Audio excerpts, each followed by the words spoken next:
एक अनूठी यात्रा पर हम निकलते हैं। मनुष्य जाति के पास बहुत शास्त्र हैं, पर अष्टावक्र गीता जैसा शास्त्र नहीं। वेद फीके हैं, उपनिषद बहुत धीमी आवाज में बोलते हैं। गीता में भी ऐसा गौरव नहीं जैसा अष्टावक्र की संहिता में। कुछ बात ही अनूठी है। सबसे बड़ी बात तो यह है कि न समाज, न राजनीति, न जीवन की किसी और व्यवस्था का कोई प्रभाव अष्टावक्र के वचनों पर है। इतना शुद्ध भावातीत वक्तव्य है, समय और काल से अतीत, दूसरा नहीं। शायद इसीलिए अष्टावक्र की गीता, अष्टावक्र की संहिता का बहुत प्रभाव नहीं पड़ा। कृष्ण की गीता का बहुत प्रभाव पड़ा। पहला कारण, कृष्ण की गीता समन्वय है। सत्य की उतनी चिंता नहीं जितनी समन्वय की चिंता है। समन्वय का आग्रह इतना गहरा है कि अगर सत्य थोड़ा खो भी जाए तो कृष्ण राजी है। कृष्ण की गीता खिचड़ी जैसी है, इसलिए सभी को भाती है, क्योंकि सभी का कुछ ना कुछ उसमें मौजूद है। ऐसा कोई संप्रदाय खोजना मुश्किल है जो गीता में अपनी वाणी न खोज ले। ऐसा कोई व्यक्ति खोजना मुश्किल है जो गीता में अपने लिए कोई सहारा न खोज ले। इन सब के लिए अष्टावक्र की गीता बड़ी कठिन होगी। अष्टावक्र समन्वयवादी नहीं, सत्यवादी है। सत्य जैसा है वैसा कहा है, बिना किसी लाग लपेट के। सुनने वाले की चिंता नहीं, सुनने वाला समझेगा नहीं समझेगा इसकी भी चिंता नहीं। सत्य का ऐसा शुद्धतम वक्तव्य न पहले कहीं हुआ, न फिर बाद में कभी हो सका। कृष्ण की गीता लोगों को प्रिय है क्योंकि अपना अर्थ निकाल लेना बहुत सुगम है। कृष्ण की गीता काव्यात्मक है। 2-2 5 भी हो सकते हैं, 2-2 3 भी हो सकते हैं। अष्टावक्र के साथ कोई खेल संभव नहीं, वहां 2-2 4 ही होते। अष्टावक्र का वक्तव्य शुद्ध गणित का वक्तव्य है। वहां काव्य को जरा भी जगह नहीं, वहां कविता के लिए जरा सी भी छूट नहीं। जैसा है वैसा कहा है, किसी तरह का समझौता नहीं। कृष्ण की गीता पढ़ो तो भक्त अपना अर्थ निकाल लेता है, क्योंकि कृष्ण ने भक्ति की भी बात की। कर्मयोगी अपना अर्थ निकाल लेता है, क्योंकि कृष्ण ने कर्मयोग की भी बात की। ज्ञानी अपना अर्थ निकाल लेता है, क्योंकि कृष्ण ने ज्ञान की भी बात की। कृष्ण कहीं भक्ति को सर्वश्रेष्ठ कहते हैं, कहीं ज्ञान को सर्वश्रेष्ठ कहते हैं, कहीं कर्म को सर्वश्रेष्ठ कहते हैं। कृष्ण का वक्तव्य बहुत राजनीतिक है। वो राजनेता थे, कुशल राजनेता थे। सिर्फ राजनेता थे इतना ही कहना उचित नहीं, कुटिल राजनीतिज्ञ थे, डिप्लोमेट थे। उनके वक्तव्य में बहुत सी बातों का ध्यान रखा गया, इसलिए सभी को गीता भा जाती है। इसलिए तो गीता पर हजारों टीकाएं हैं, अष्टावक्र पर कोई चिंता नहीं करता। क्योंकि अष्टावक्र के साथ राजी होना हो तो तुम्हें अपने को छोड़ना पड़ेगा। बेशर्त तुम अपने को न ले जा सकोगे, तुम पीछे रहोगे तो ही जा सकोगे। कृष्ण के साथ तुम अपने को ले जा सकते हो। कृष्ण के साथ तुम्हें बदलने की कोई भी जरूरत नहीं। कृष्ण के साथ तुम मौजू पड़ सकते हो। इसलिए सभी सांप्रदायिकों ने कृष्ण की गीता पर टीकाएं लिखी। शंकर ने, रामानुज ने, निम्बार्क ने, बल्लभ ने, सबने अपने अर्थ निकाल लिए। कृष्ण ने कुछ ऐसी बात कही है जो बहुअर्थी है, इसलिए मैं कहता हूं काव्यात्मक है। कविता में से मन चाहे अर्थ निकल सकते हैं। कृष्ण का वक्तव्य ऐसा है जैसे वर्षा में बादल गिरते, जो चाहो देख लो। कोई देखता है हाथी की सूंड, कोई चाहे गणेश जी को देख ले। किसी को कुछ भी नहीं दिखाई पड़ता, वो कहता कहां की फिजूल बातें कर रहे हो, बादल है, धुआं, इसमें कैसी आकृतियां देख रहे हो। पश्चिम में वैज्ञानिक मन के परीक्षण के लिए स्याही के धब्बे ब्लॉटिंग पेपर पर डाल देते हैं और व्यक्ति को कहते हैं देखो इसमें क्या दिखाई पड़ता है।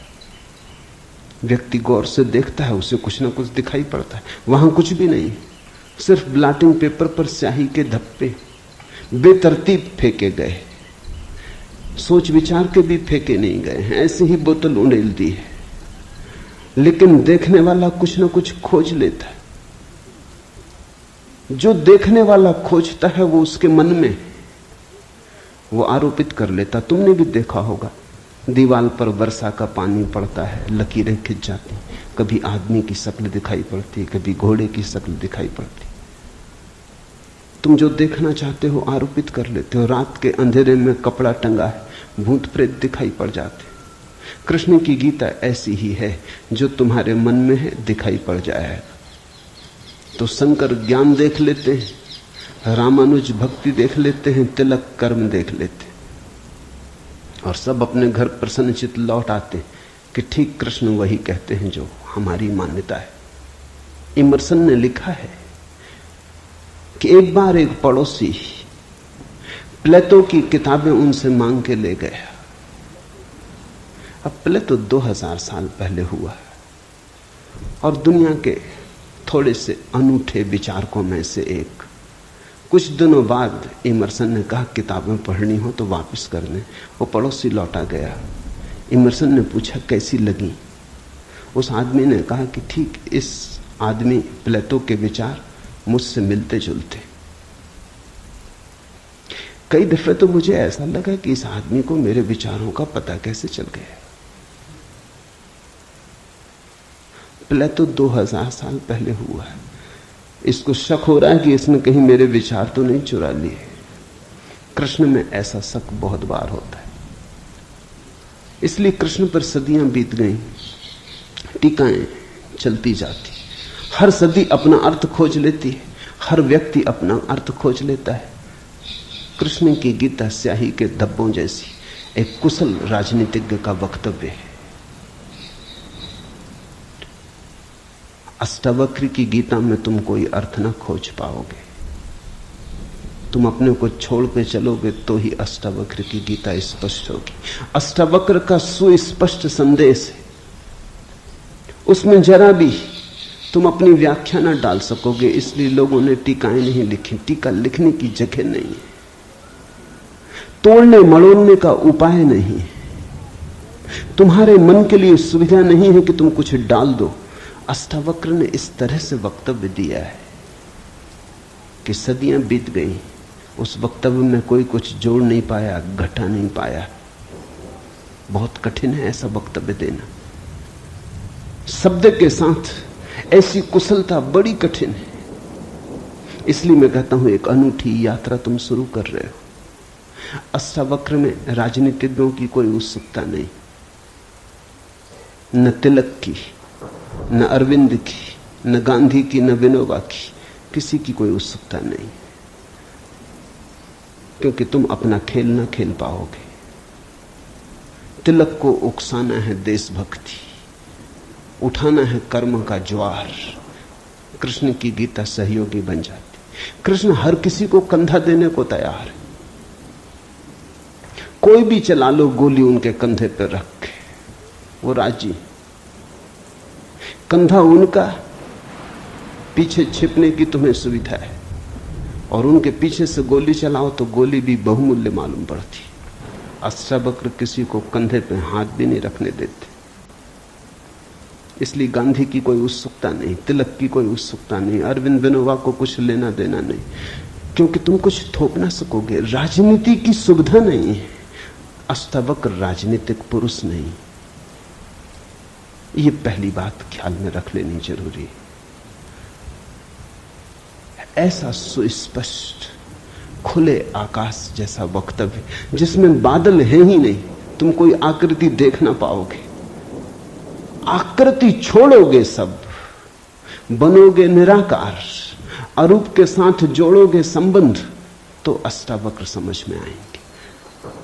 अष्टावक्र समझना चाहो तो ध्यान की गहराई में उतरना होगा। कोई व्याख्या से काम होने वाला नहीं। और ध्यान के लिए भी अष्टावक्र नहीं कहते कि तुम बैठ के राम राम जपो। अष्टावक्र कहते हैं तुम कुछ भी करो वो ध्यान ना होगा। करता जहां है वहां ध्यान कैसा? जब तक करना है तब तक भ्रांति है, जब तक करने वाला मौजूद है तब तक अहंकार मौजूद है। अष्टावक्र कहते हैं साक्षी हो जाना है ध्यान। जहां करता छूट जाता तुम सिर्फ देखने वाले रह जाते। दृष्टा मात्र हो जाने में ही दर्शन है। दृष्टा मात्र हो जाने में ही ध्यान है। दृष्टा मात्र हो जाने में ही ज्ञान है। इसके पहले कि हम सूत्र में उतरे, अष्टावक्र के संबंध में कुछ बातें समझ लेनी जरूरी है। ज्यादा पता नहीं, क्योंकि न तो वे सामाजिक पुरुष थे न राजनीतिक, तो इतिहास में कोई उल्लेख नहीं। बस थोड़ी सी घटनाएं ज्ञात हैं, वो भी बड़ी अजीब, भरोसा करने योग्य नहीं, लेकिन समझोगे तो बड़े गहरे अर्थ खुलेंगे। पहली घटना अष्टावक्र पैदा हुए उसके पहले की, पीछे का तो कुछ पता नहीं। गर्भ की घटना। पिता बड़े पंडित, अष्टावक्र मां के गर्भ में। पिता रोज वेद का पाठ करते और अष्टावक्र गर्भ में सुनते। एक दिन अचानक गर्भ से आवाज आती कि रुको भी, ये सब बकवास है, ज्ञान इसमें कुछ भी नहीं, बस शब्दों का संग्रह। शास्त्र में ज्ञान कहां? ज्ञान स्वयं में। शब्द में सत्य कहां? सत्य स्वयं में।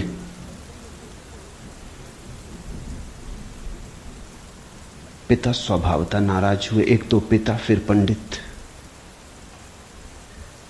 और गर्भ में छिपा हुआ बेटा इस तरह की बात कहे, अभी पैदा भी नहीं हुआ। क्रोध में आ गए, आग बबूला हो गए। पिता का अहंकार चोट खा गया। फिर पंडित का अहंकार। बड़े पंडित थे, बड़े विवादी थे, शास्त्रार्थी थे।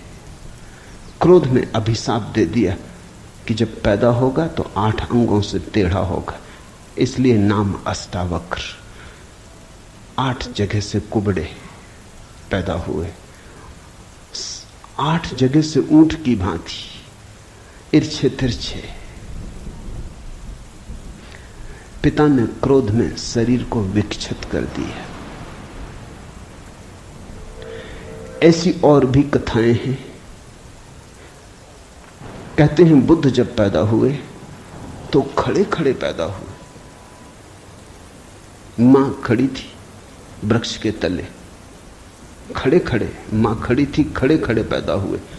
जमीन पर गिरे नहीं कि चले, 7 कदम चले। 8वें कदम पर रुककर 4 आर्य सत्यों की घोषणा की कि जीवन दुख है। अभी 7 कदम ही चले हैं पृथ्वी पर कि जीवन दुख है, कि दुख से मुक्त होने की संभावना है, कि दुख मुक्ति का उपाय है, कि दुख मुक्ति की अवस्था है, निर्वाण की अवस्था है। लाओत्सु के संबंध में कथा है कि लाओत्सु बूढ़े पैदा हुए, 80 वर्ष के पैदा हुए, 80 वर्ष तक गर्भ में ही रहे। कुछ करने की चाह ही न थी तो गर्भ से निकलने की चाह भी न हुई, कोई वासना ही न थी तो संसार में आने की भी वासना न हुई। जब पैदा हुए तो सफेद बाल थे, 80 वर्ष के बूढ़े थे।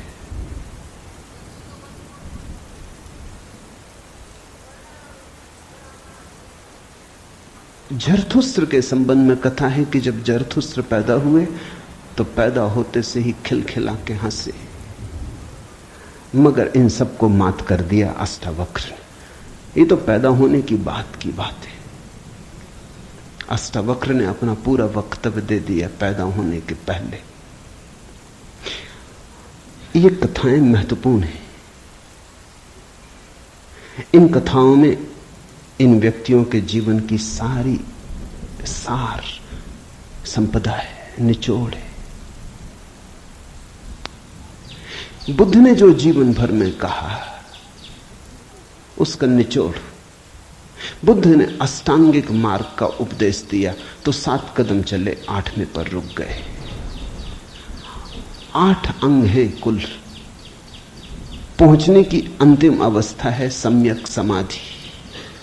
उस समाधि की अवस्था में ही पता चलता है जीवन के पूरे सत्य का। वो 4 आर्य सत्यों की घोषणा करती।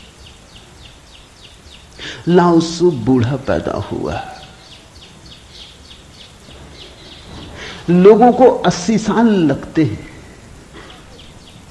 तब भी ऐसी समझ नहीं आ पाती। बूढ़े होकर भी लोग बुद्धिमान कहां हो पाते। बूढ़ा होना और बुद्धिमान होना पर्यायवाची तो नहीं। बाल तो धूप में भी पकाए जा सकते हैं। लाओत्सु की कथा इतना ही कहती है कि अगर जीवन में त्वरा हो, तीव्रता हो, तो जो 80 साल में घटता है वो 1 क्षण में घट सकता है। प्रज्ञा की तीव्रता हो तो 1 क्षण में घट सकता है। बुद्धि मलिन हो तो 80 साल में भी कहां घटता है। जरथुस्त्र जन्म के साथ ही हंसे। जरथुस्त्र का धर्म अकेला धर्म है दुनिया में जिसको हंसता हुआ धर्म कह सकते। अति पार्थिव पृथ्वी का धर्म है। इसलिए तो पारसी दूसरे धार्मिकों को धार्मिक नहीं मालूम होते, नाचते गाते प्रसन्न। जरथुस्त्र का धर्म हंसता हुआ धर्म है, जीवन के स्वीकार का धर्म है, निषेध नहीं है, त्याग नहीं है। तुमने कोई पारसी साधु देखा? नंग धड़ंग खड़ा हो जाए, छोड़ दे, धूप में खड़ा हो जाए, धूनी रमा के बैठ जाए। नहीं, पारसी धर्म में जीवन को सताने, कष्ट देने की कोई व्यवस्था नहीं। जरथुस्त्र का सारा संदेश यही है कि जब हंसते हुए परमात्मा को पाया जा सकता है तो रोते हुए क्यों पाना। जब नाचते हुए पहुंच सकते हैं उस मंदिर तक तो नाहक कांटे क्यों बोने। जब फूलों के साथ जाना हो सकता है तो ये दुखवाद क्यों। इसलिए ठीक है, प्रतीक ठीक है कि जरथुस्त्र पैदा होते हंसे। इन कथाओं में इतिहास मत खोजना, ऐसा हुआ है ऐसा नहीं है। लेकिन इन कथाओं में एक बड़ा गहरा अर्थ है। तुम्हारे पास एक बीज पड़ा है। जब तुम बीज को देखते हो तो इससे पैदा होने वाले फूल की कोई भी तो खबर नहीं मिलती। ये क्या हो सकता है, इसकी भनक भी तो नहीं आती। ये कमल बनेगा, खिलेगा, जल में रहेगा और जल से अछूता रहेगा, सूरज की किरणों पर नाचेगा और सूरज भी ईर्ष्यालु होगा इसके सौंदर्य से, इसकी कोमलता से। इसके अपूर्व गरिमा, इसके प्रसाद से इसकी सुगंध आकाश में उड़ेगी। ये बीज को देखकर तो पता भी नहीं चलता। बीज को तो देख के इसकी कोई कल्पना भी नहीं कर सकता, अनुमान भी नहीं कर सकता। लेकिन एक दिन ये घटता है। तो दो तरह से हम सोच सकते हैं। या तो हम बीज को पकड़ लें जोर से और हम कहें जो बीज में दिखाई नहीं पड़ा वो कमल में भी घट नहीं सकता। ये भ्रम है, ये धोखा है, ये झूठ है। जिनको हम तर्कनिष्ठ कहते हैं, संदेहशील कहते हैं, उनका यही आधार है। वो कहते हैं जो बीज में नहीं दिखाई पड़ा वो फूल में हो नहीं सकता, कहीं भ्रांति हो रही है। इसलिए संदेहशील व्यक्ति बुद्ध को मान नहीं पाता, महावीर को स्वीकार नहीं कर पाता, जीसस को अंगीकार नहीं कर पाता, क्योंकि वो कहते हैं हमने जाना इनको। जीसस अपने गांव में आए, बड़े हैरान हुए, गांव के लोगों ने कोई चिंता ही न की। जीसस का वक्तव्य है कि पैगंबर की अपने गांव में पूजा नहीं होती। कारण क्या रहा होगा? क्यों नहीं होती गांव में पूजा पैगंबर की? गांव के लोगों ने बचपन से देखा, बड़े ही जोसेफ का लड़का है, लकड़ियां ढोते देखा, रिंदा चलाते देखा, लकड़ियां चीरते देखा, पसीने से लथपथ देखा, सड़कों पर खेलते देखा, झगड़ते देखा। गांव के लोग इसे बचपन से जानते हैं, बीज की तरह देखा। आज अचानक ये हो कैसे सकता है कि परमात्मा का पुत्र हो गए? नहीं। जिसने बीज को देखा है वो फूल को मान नहीं पाता। वो कहता जरूर धोखा होगा, बेईमानी होगी, ये आदमी पाखंडी है। बुद्ध अपने घर वापस लौटे तो पिता, सारी दुनिया को जो दिखाई पड़ रहा था वो पिता को दिखाई नहीं पड़ा। सारी दुनिया अनुभव कर रही थी एक प्रकाश, दूर दूर तक खबरें जा रही थी, दूर देशों से लोग आने शुरू हो गए थे। लेकिन जब वापस बुद्ध घर आए 12 साल बाद, तो पिता ने कहा मैं तुझे अभी भी क्षमा कर सकता हूं, यद्यपि तूने काम तो बुरा किया है,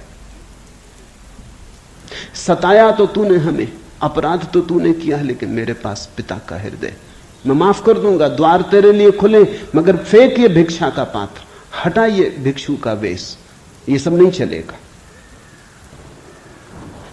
तो वापस लौटा, ये राज्य तेरा है, मैं बूढ़ा हो गया, इसको कौन संभालेगा? हो गया बचपना बहुत, अब बंद करो ये सब खेल।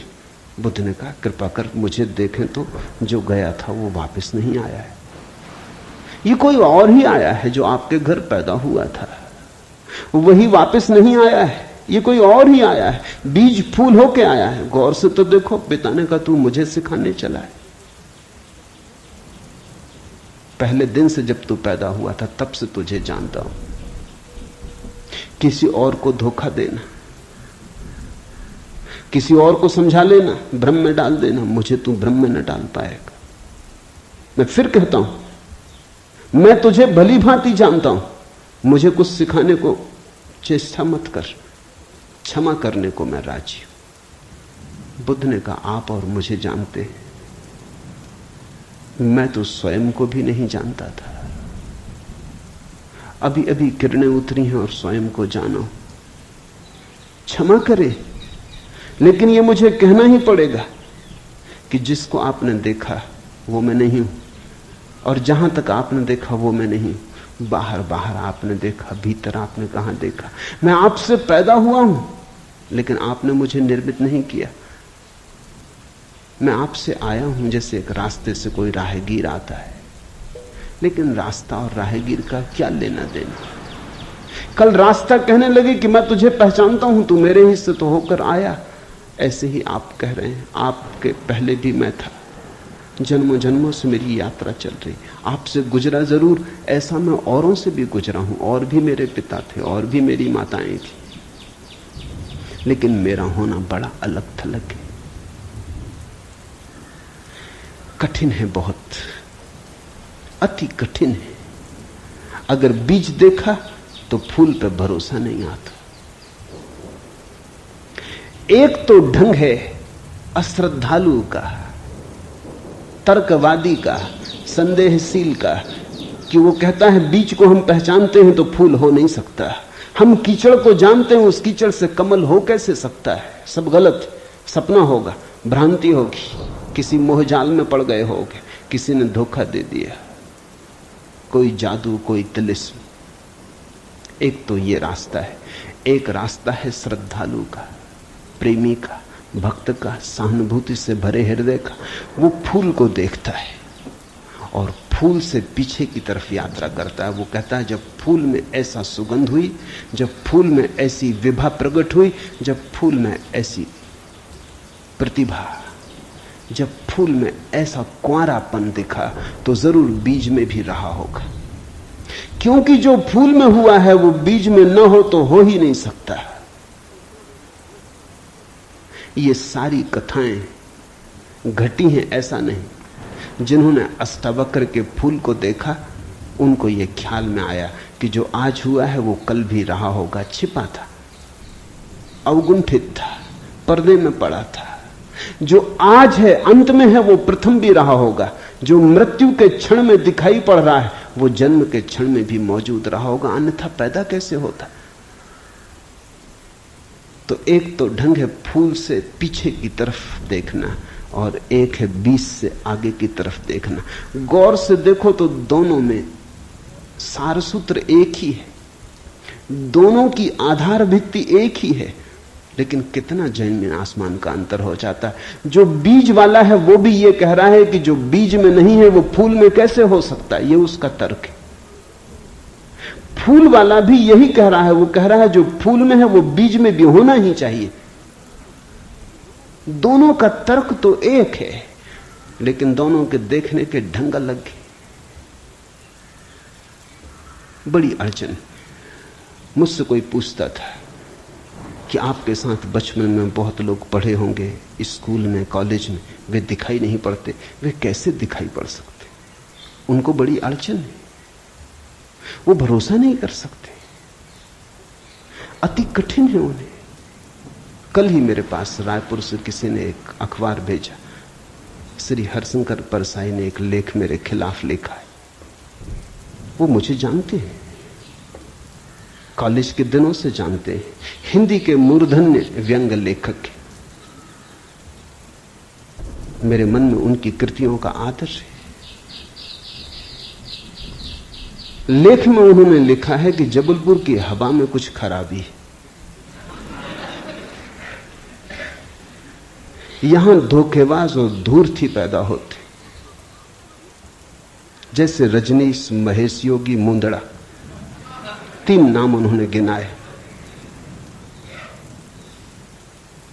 धन्यवाद उनका, कम से कम मेरा नाम नंबर 1 तो गिनाया। इतनी याद तो रखी, एकदम बिसार नहीं दिया, बिल्कुल भूल गए हो ऐसा नहीं।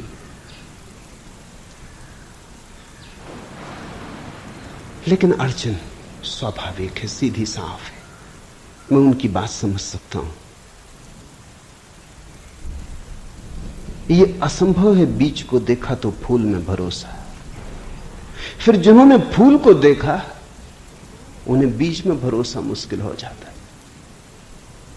तो सभी महापुरुषों की जीवन कथाएं 2 ढंग से लिखी जाती हैं। जो उनके विपरीत हैं वो बचपन से यात्रा शुरू करते हैं, जो उनके पक्ष में है वो अंत से यात्रा शुरू करते हैं और बचपन की तरफ जाते हैं। दोनों एक अर्थ में सही है, लेकिन जो बचपन से यात्रा करके अंत की तरफ जाते हैं वो वंचित रह जाते हैं। उनका सही होना उनके लिए आत्मघाती है। जो अंत से यात्रा करते हैं वो पीछे की तरफ जाते हैं, वो धन्यभागी हैं, क्योंकि बहुत कुछ उन्हें अनायास मिल जाता है जो कि पहले तर्कवादियों को नहीं मिल पाता। अब न केवल मैं गलत मालूम होता हूं, मेरे कारण जबलपुर तक की हवा उनको गलत मालूम होती। कुछ भूल हवा पानी में होनी चाहिए। यदि मैं उनको कहना चाहूंगा जबलपुर को कोई हक नहीं है मेरे संबंध में, हवा पानी को अच्छा या खराब तय करने का। जबलपुर से मेरा कोई बहुत नाता नहीं है, थोड़े दिन वहां था। महेश योगी भी थोड़े दिन वहां थे, उनका भी कोई नाता नहीं है। हम दोनों का नाता किसी और जगह से है। उस जगह के लोग इतने सोए हैं कि उन्हें अभी खबर ही नहीं है। महेश योगी और मेरा जन्म पास ही पास हुआ, दोनों गाडरवाड़ा के आसपास पैदा हुए। उनका जन्म चिचली में हुआ, मेरा जन्म कुचवाड़े में हुआ। अगर हवा पानी खराब है तो वहां का होगा। इसका दुख गाडरवाड़ा को होना चाहिए, कभी होगा, या सुख। जबलपुर को इसमें बीच में आना नहीं चाहिए। लेकिन मन कैसे तर्क रचता है। अब जो अष्टावक्र की कथा को देखेगा वो सुनते से ही कह देगा गलत, असंभव। ये तो कथा जिन्होंने लिखी है उनको भी पता है कि कहीं कोई गर्व से बोलता है। वो तो केवल इतना कह रहे हैं कि जो आखिर में प्रकट हुआ वो गर्भ में मौजूद रहा होगा। जो वाणी आखिर में खिली वो किसी न किसी गहरे तल पर गर्भ में भी मौजूद रही होगी, अन्यथा खिलती कहां से, आती कहां से? सुनने से थोड़ी कुछ आता है, हर चीज के पीछे कारण है। नहीं देख पाए हो हम, लेकिन था तो मौजूद। ये सारी कथाएं इसी का सूचक देती हैं। अष्टावक्र के संबंध में दूसरी बात जो ज्ञात है वो है जब वे 12 वर्ष के थे। बस 2 ही बातें ज्ञात हैं। तीसरी उनकी अष्टावक्र गीता है, या कुछ लोग कहते हैं अष्टावक्र संहिता। जब वे 12 वर्ष के थे तो एक बड़ा विशाल शास्त्रार्थ जनक ने रचा। जनक सम्राट थे और उन्होंने सारे देश के पंडितों को निमंत्रण दिया और उन्होंने 1000 गायें राजमहल के द्वार पर खड़ी कर दी और उन्होंने गायों के सींगों पर सोना मढ़ दिया और हीरे जवाहरात लटका दिए और कहा जो भी विजेता होगा वो इन गायों को हाँक के ले जाए। बड़ा विवाद हुआ। अष्टावक्र के पिता भी उस विवाद में गए। खबर आई सांझ होते होते कि पिता हार रहे हैं। सबसे तो जीत चुके थे, वंदिन नाम के एक पंडित से हारे जा रहे हैं। ये खबर सुन के अष्टावक्र भी राजमहल पहुंच गया। सभा सजी थी, विवाद अपनी आखिरी चरम अवस्था में था, निर्णायक घड़ी करीब आती थी। पिता के हारने की स्थिति बिल्कुल पूरी तय हो चुकी थी। अब हारे तब हारे की अवस्था थी। अष्टावक्र दरबार में भीतर चला गया। पंडितों ने उसे देखा, महापंडित इकट्ठे थे। उसका 8 अंगों से टेढ़ा मेढ़ा शरीर, वो चलता तो भी देख के लोगों को हंसी आती। उसका चलना भी बड़ा हास्यास्पद था। सारी सभा हंसने लगी। अष्टावक्र भी खिल के हंसा। जनक ने पूछा, और सब हंसते हैं वो तो मैं समझ गया क्यों हंसते, लेकिन बेटे तू क्यों हंसा? अष्टावक्र ने कहा, मैं इसलिए हंस रहा हूं कि इन चम्हारों की सभा में सत्य का निर्णय हो रहा है। बड़ा आदमी अनूठा रहा होगा। ये चम्हार यहां क्या कर रहे हैं?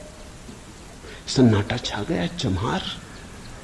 सम्राट ने पूछा, तेरा मतलब? उसने कहा, सीधी सी बात है, इनको चमड़ी ही दिखाई पड़ती, मैं नहीं दिखाई पड़ता। मुझसे सीधा साधा आदमी खोजना मुश्किल है, वो तो इनको दिखाई ही नहीं पड़ता। इनको आड़ा टेढ़ा शरीर दिखाई पड़ता है। ये चम्हार है, ये चमड़ी के पारखी। राजन, मंदिर के टेढ़े होने से कहीं आकाश टेढ़ा होता है?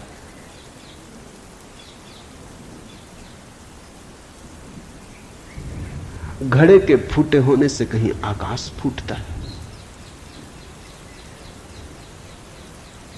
आकाश तो निर्विकार है, मेरा शरीर टेढ़ा मेढ़ा है, लेकिन मैं तो नहीं। ये जो भीतर बसा है इसकी तरफ तो देखो। इससे तुम सीधा साधा और कुछ खोज ना सकोगे।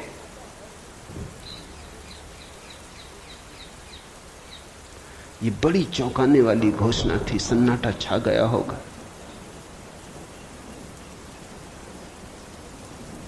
जनक प्रभावित हुआ, झटका खाया। निश्चित ही कहां चम्हारों की भीड़ इकट्ठी करके बैठा है। खुद पे भी पश्चाताप हुआ, अपराध लगा कि मैं भी हंसा। उस दिन तो कुछ न कहते बना, लेकिन दूसरे दिन सुबह जब सम्राट घूमने निकला था तो राह पर अष्टावक्र दिखाई पड़ा। उतरा, घोड़े से पैरों में गिर पड़ा। सबके सामने तो हिम्मत न जुटा पाया। एक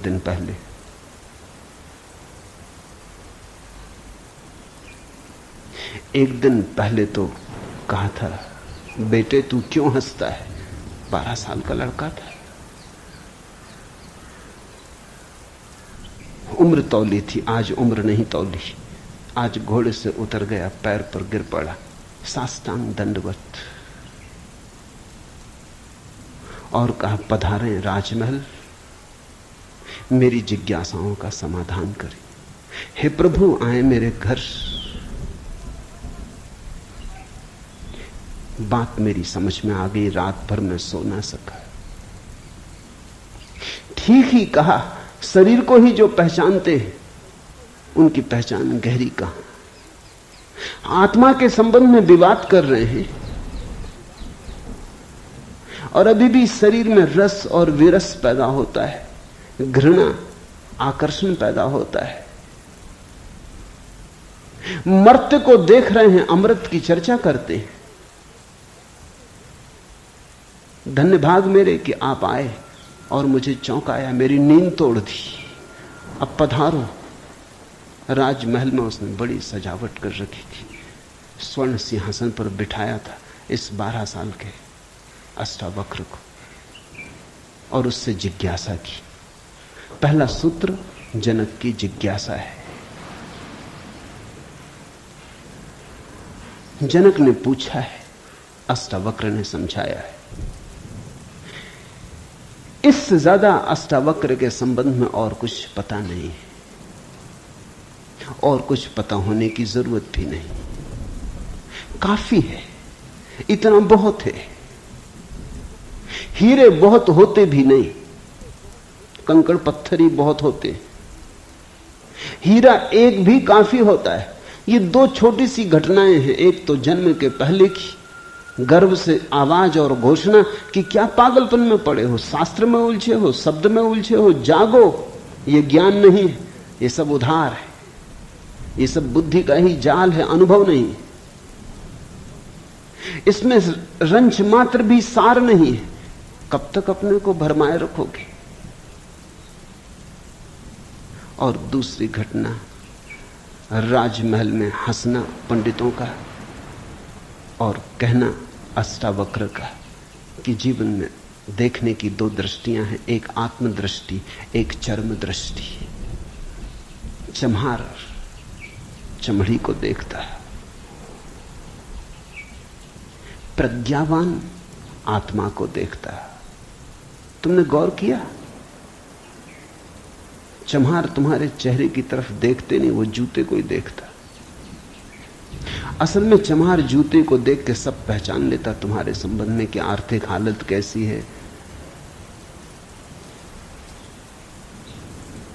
सफलता मिल रही कि विफलता मिल रही, भाग्य कैसा चल रहा, वो सब जूते में लिखा है। जूते की सिलवटें कह देती, जूते की दशा कह देती। जूते में तुम्हारी आत्मकथा लिखी, चम्हार पढ़ लेता।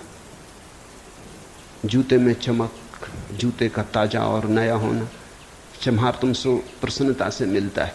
जूता ही उसके लिए तुम्हारी आत्मा का सबूत है। दर्जी कपड़े देखता है, तुम्हारा कोट कपड़ा देख के समझ लेता हालत कैसी। सबकी अपनी बंधी हुई दृष्टियां हैं। सिर्फ आत्मवान ही आत्मा को देखता है। उसकी कोई दृष्टि नहीं है, उसके पास दर्शन है। एक छोटी घटना और जो अष्टावक्र के जीवन से संबंधित नहीं, रामकृष्ण और विवेकानंद के जीवन से संबंधित है, लेकिन अष्टावक्र से उसका जोड़ है। फिर हम सूत्रों में प्रवेश करें। विवेकानंद रामकृष्ण के पास आए तब उनका नाम नरेंद्रनाथ था। विवेकानंद तो बाद में रामकृष्ण ने उनको पुकारा। जब आए रामकृष्ण के पास तो अति विवादी थे, नास्तिक थे, तर्कवादी थे, हर चीज के लिए प्रमाण चाहते थे। कुछ चीजें हैं जिनके लिए कोई प्रमाण नहीं, मजबूरी है। परमात्मा के लिए कोई प्रमाण नहीं है और प्रमाण नहीं, प्रेम के लिए कोई प्रमाण नहीं है और प्रमाण नहीं, सौंदर्य के लिए कोई प्रमाण नहीं है और प्रमाण नहीं है। अगर मैं कहूं देखो ये खजूरेना के वृक्ष कैसे सुंदर, और तुम कहो हमें तो कोई सौंदर्य दिखाई नहीं पड़ता, वृक्ष जैसे वृक्ष, सिद्ध करें मुश्किल हो जाएगी। कैसे सिद्ध करें कि सुंदर है?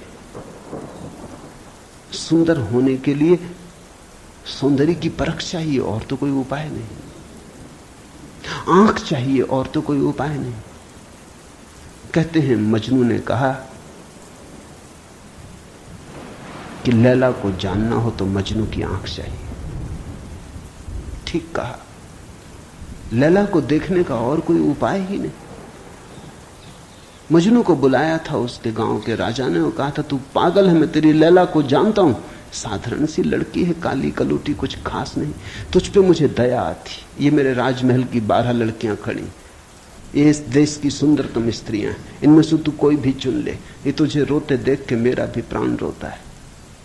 उसने देखा और उसने कहा इनमें तो लैला कोई भी नहीं, ये तो लैला के मुकाबले तो दूर, उसके चरण की धूल भी नहीं। सम्राट कहने लगा मजनू तू पागल है। मजनू ने कहा यह हो सकता है, लेकिन एक बात आपसे कहना चाहता हूं, लैला को देखना हो तो मजनू की आंख चाहिए।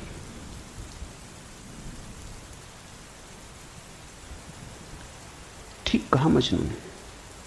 अगर वृक्षों के सौंदर्य को देखना हो तो कला की आंख चाहिए और कोई प्रमाण नहीं। अगर किसी के प्रेम को पहचानना हो तो प्रेमी का हृदय चाहिए और कोई प्रमाण नहीं। और परमात्मा तो इस जगत के सारे सौंदर्य और सारे प्रेम और सारे सत्य का इकट्ठा नाम है।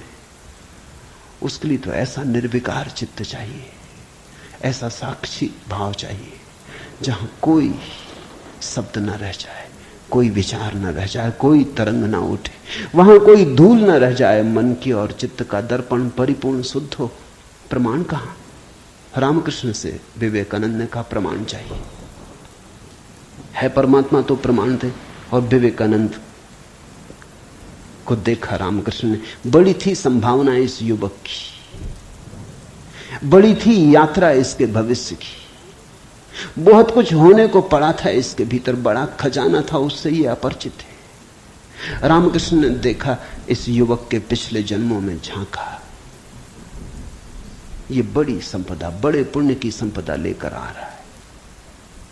ये ऐसे ही तर्क में दबा न रह जाए। कराह उठा होगा पीड़ा और करुणा से रामकृष्ण का हृदय। उन्होंने कहा छोड़, प्रमाण वगैरह बाद में सोच लेंगे, मैं जरा बूढ़ा हुआ, मुझे पढ़ने में अड़चन होती, तू अभी जवान, तेरी आंख अभी तेज, ये किताब पढ़ी, इसे तू पढ़। वो थी अष्टावक्र गीता, जरा मुझे सुनाते। कहते हैं विवेकानंद को इसमें तो कुछ अड़चन न मालूम पड़ी, यह आदमी कुछ ऐसी तो कोई खास बात नहीं मांग रहा है। 2-4 सूत्र पढ़े और एक घबराहट और रोआ रोआ कपने लगा। और विवेकानंद ने कहा मुझसे नहीं पढ़ा जाता। रामकृष्ण ने कहा पढ़ भी, इसमें हर्ज क्या है, तेरा क्या बिगाड़ लेगी ये किताब, तू जवान है अभी, तेरी आंख अभी ताजी, और मैं बूढ़ा हुआ, मुझे पढ़ने में दिक्कत होती, और ये किताब मुझे पढ़नी तो तू पढ़ के सुना दे। कहते हैं उस किताब को सुनाते सुनाते ही विवेकानंद डूब गए। रामकृष्ण ने देखा इस व्यक्ति के भीतर बड़ी संभावना है, बड़ी शुद्ध संभावना है। जैसी एक बोधिसत्व की होती, जो कभी न कभी बुद्ध होना जिसका निर्णीत है, आज नहीं कल भटके कितना ही, बुद्धत्व जिसके पास चला आ रहा है।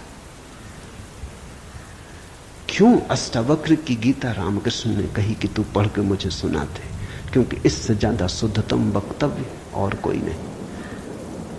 ये शब्द भी अगर तुम्हारे भीतर पहुंच जाएं तो तुम्हारी सोई हुई आत्मा को जगाने लगेंगे। ये शब्द तुम्हें तरंगायित करेंगे, ये शब्द तुम्हें आह्लादित करेंगे, ये शब्द तुम्हें झकझोरेंगे। इन शब्दों के साथ क्रांति घटित हो सकती है। अष्टावक्र की गीता को मैंने यूं ही नहीं चुना है, और जल्दी नहीं चुना, बहुत देर करके चुना है, सोच विचार के। दिन थे जब मैं कृष्ण की गीता पर बोला, क्योंकि भीड़ भाड़ मेरे पास थी। भीड़ भाड़ के लिए अष्टावक्र गीता का कोई अर्थ न था। बड़ी चेष्टा करके भीड़ भाड़ से छुटकारा पाया है। अब तो थोड़े से विवेकानंद यहां हैं,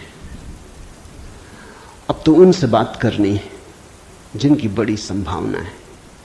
उन थोड़े से लोगों के साथ मेहनत करनी है जिनके साथ मेहनत का परिणाम हो सकता है। अब हीरे तराशने, कंकड़ पत्थरों पर यह छेनी खराब नहीं करनी, इसलिए चुनी है अष्टावक्र की गीता। तुम तैयार हुए हो इसलिए चुनी। पहला सूत्र, जनक ने कहा, हे प्रभु, पुरुष ज्ञान को कैसे प्राप्त होता है, और मुक्ति कैसे होगी, और वैराग्य कैसे प्राप्त होगा, यह मुझे कहिए। एतत् मम ब्रूहि प्रभो, मुझे समझाएं प्रभु। 12 साल के लड़के से सम्राट जनक का कहना, हे प्रभु, भगवान मुझे समझाएं। एतत् मम ब्रूहि, मुझे ना समझ को कुछ समझ दें, मुझे अज्ञानी को जगाएं। 3 प्रश्न पूछे। कथम ज्ञानम, कैसे होगा ज्ञान? साधारणता तो हम सोचेंगे कि यह भी कोई पूछने की बात है, किताबों में भरा पड़ा है। जनक भी जानता था किताबों में भरा पड़ा है वो ज्ञान नहीं, वो केवल ज्ञान की धूल है, राख है। ज्ञान की ज्योति जब जलती है तो पीछे राख छूट जाती, राख इकट्ठी होती चली जाती, शास्त्र बन जाती। वेद राख है। कभी जलते हुए अंगारे थे, ऋषियों ने उन्हें अपनी आत्मा में जलाया था, फिर राख रह गए। फिर राख संयोजित की जाती, संग्रहित की जाती, सुव्यवस्थित की जाती। जैसे जब आदमी मर जाता है तो हम उसकी राख इकट्ठी कर लेते हैं, उसको फूल कहते हैं। बड़े मजेदार लोग हैं जिंदगी में जिसको फूल नहीं कहा। उसकी हड्डी वड्डियां इकट्ठी कर लाते हैं, कहते फूल संजोला है, फिर संभाल कर रखते, मंजूसा बनाते। जिसको जिंदगी में कभी फूल का आदर नहीं दिया, जिसको जिंदगी में कभी फूल की तरह देखा नहीं, जब मर जाता है आदमी पागल है। तब उसकी हड्डी को, राख को फूल कहते। ऐसे ही जब कोई बुद्ध जीवित होता है तब तुम सुनते नहीं। जब कोई महावीर तुम्हारे बीच से गुजरता है तब तुम नाराज होते हो।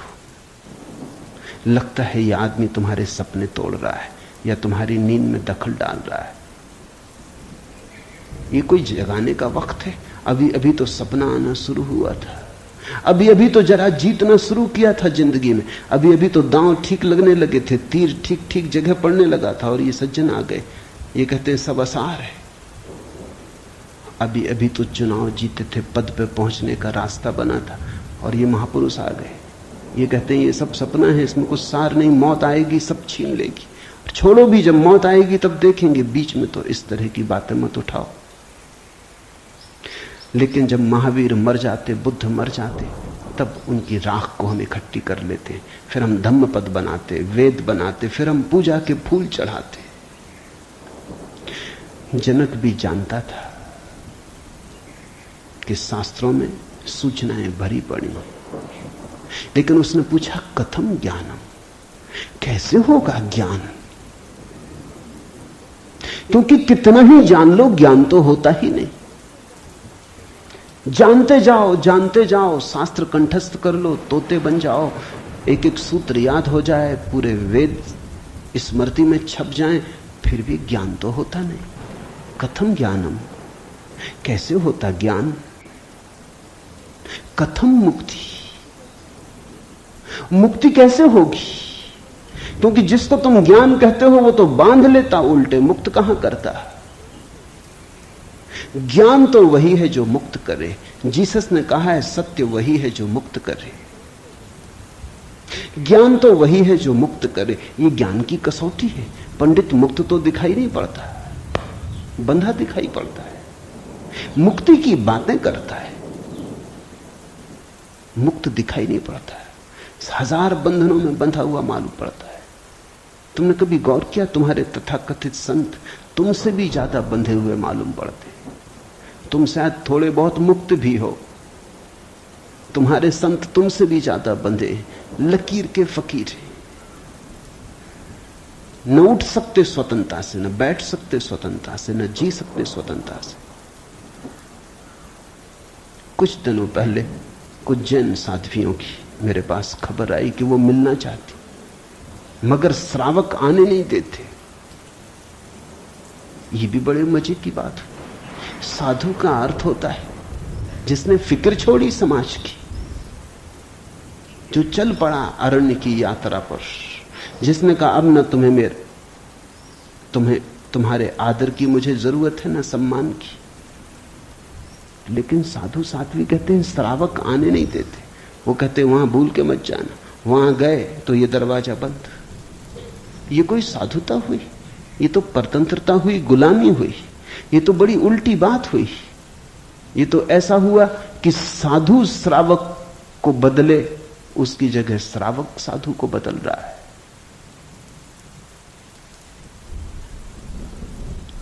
एक मित्र ने आके मुझे कहा, एक जैन साध्वी आपकी किताबें पढ़ती लेकिन चोरी से, टेप भी सुनना चाहती लेकिन चोरी से, और अगर कभी किसी के सामने आपका नाम भी ले दो तो वो इस तरह हो जाती जैसे उसने कभी आपका नाम सुना ही नहीं। ये मुक्ति हुई। जनक ने पूछा कथम मुक्ति, कैसे होती मुक्ति, क्या है मुक्ति? उस ज्ञान को मुझे समझाएं जो मुक्त कर देता है। स्वतंत्रता मनुष्य की सबसे महत्वपूर्ण आकांक्षा है। सब पालो, लेकिन गुलामी अगर रही तो छिदती। सब मिल जाए, स्वतंत्रता न मिले तो कुछ भी नहीं मिला। मनुष्य चाहता है खुला आकाश, कोई सीमा ना हो। वो मनुष्य की अंतरतम निगूढ़तम आकांक्षा है, जहां कोई सीमा ना हो, कोई बाधा ना हो। इसी को परमात्मा होने की आकांक्षा कहो, मोक्ष की आकांक्षा कहो। हमने ठीक शब्द चुना है, मोक्ष। दुनिया की किसी भाषा में ऐसा प्यारा शब्द नहीं। स्वर्ग, फिरदौस, इस तरह के शब्द हैं, लेकिन उन शब्दों में मोक्ष की कोई धुन नहीं है। मोक्ष का संगीत ही अनूठा है। उसका अर्थ ही केवल इतना है, ऐसी परम स्वतंत्रता जिस पर कोई बाधा नहीं है। स्वतंत्रता इतनी शुद्ध कि जिस पे कोई सीमा नहीं। पूछा जनक ने कैसे होगी मुक्ति और कैसे होगा वैराग्य? हे प्रभु मुझे समझाकर कहिए। अष्टावक्र ने गौर से देखा होगा जनक की तरफ, क्योंकि गुरु के लिए वही पहला काम है कि जब कोई जिज्ञासा करे तो वो गौर से देखे जिज्ञासा किस स्रोत से आती, पूछने वाले ने क्यों पूछा है। उत्तर तो तभी सार्थक हो सकता है जब प्रश्न क्यों किया गया है वो समझ में आ जाए, वो साफ हो जाए।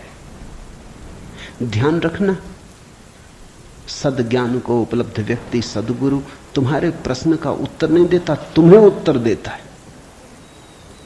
तुम क्या पूछते हो इसकी फिक्र कम है, तुमने क्यों पूछा है, तुम्हारे पूछने के पीछे अंतर चेतन में छिपा हुआ जाल क्या है, तुम्हारे प्रश्नों की आड़ में वस्तुतः कौन सी आकांक्षा छिपी है।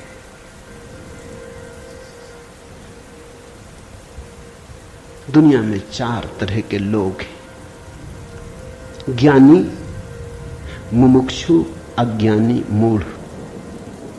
और दुनिया में 4 ही तरह की जिज्ञासाएं होती।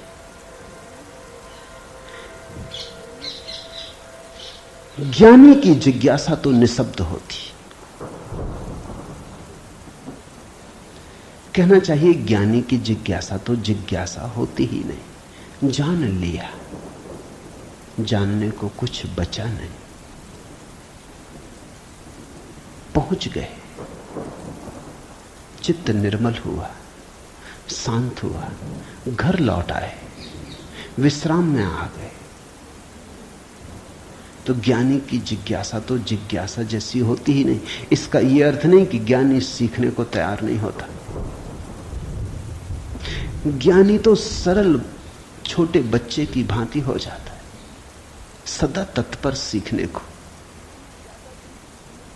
जितना ज्यादा तुम सीख लेते हो उतनी ही सीखने की तत्परता बढ़ जाती। जितने तुम सरल और निष्कपट होते चले जाते हो उतने ही सीखने के लिए तुम खुल जाते हो। आए हवाएं तुम्हारे द्वार खुले पाती, आए सूरज तुम्हारे द्वार पर दस्तक नहीं देनी पड़ती, आए परमात्मा तुम्हें सदा तत्पर पाता है। ज्ञानी ज्ञान को संग्रहित नहीं करता, ज्ञानी सिर्फ ज्ञान की क्षमता को उपलब्ध होता है। इस बात को ठीक से समझ लेना, क्योंकि पीछे ये काम पड़ेगी।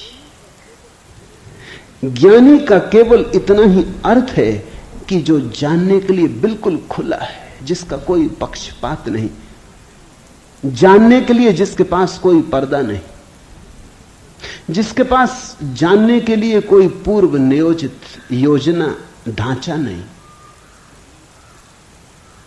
ज्ञानी का अर्थ है ध्यानी, जो ध्यानपूर्ण।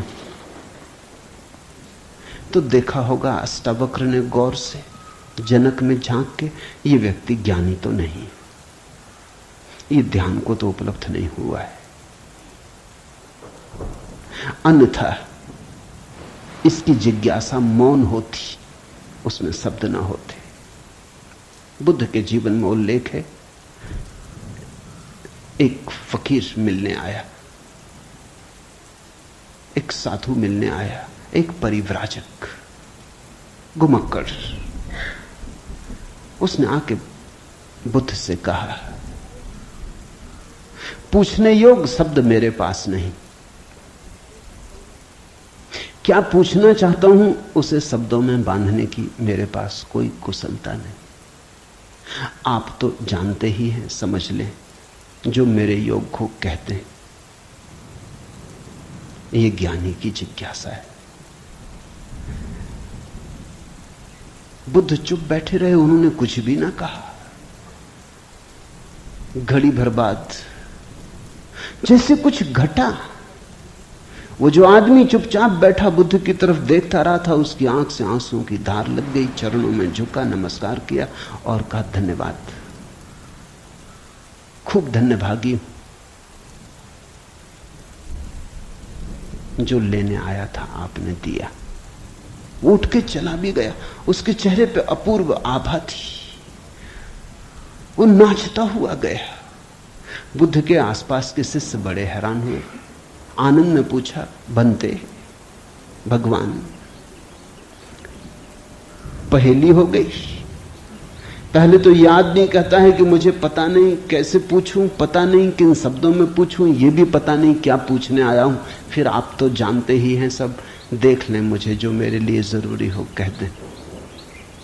पहले तो ये आदमी ही जरा पहेली था, ये कोई ढंग हुआ पूछने का। और जब तुम्हें यही पता नहीं कि क्या पूछना, तो पूछना ही क्यों? पूछना क्या? खूब रही। फिर यही बात खत्म ना हुई, आप चुप बैठे सो चुप बैठे रह गए।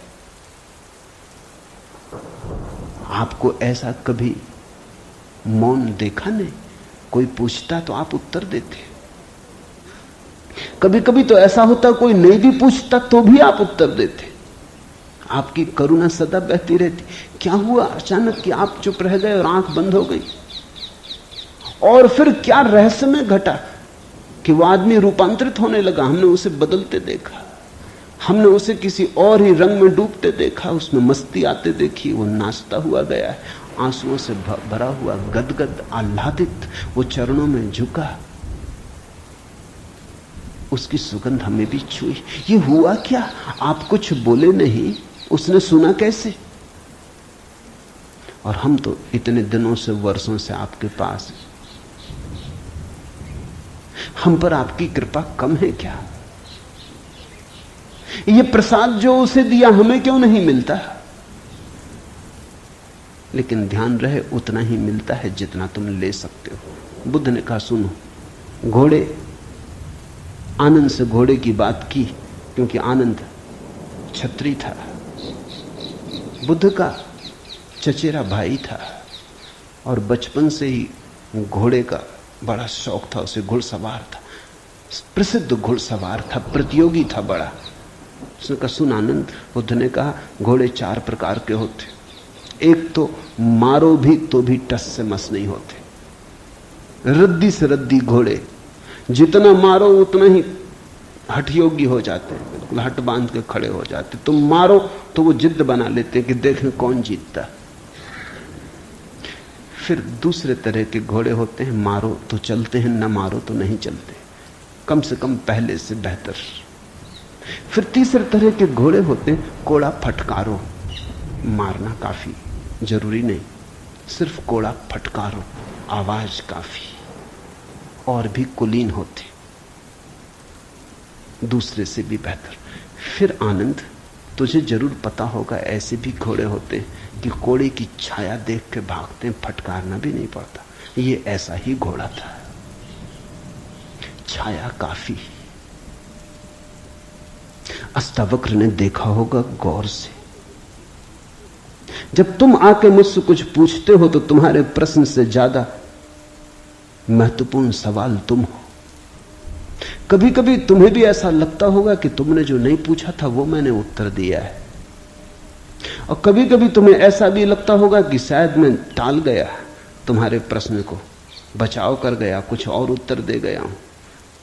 लेकिन सदा तुम्हारी भीतरी जरूरत ज्यादा महत्वपूर्ण। तुम क्या पूछते हो ये उतना महत्वपूर्ण नहीं, क्योंकि तुम्हें खुद ही ठीक पता नहीं तुम क्या पूछते हो, क्यों पूछते हो।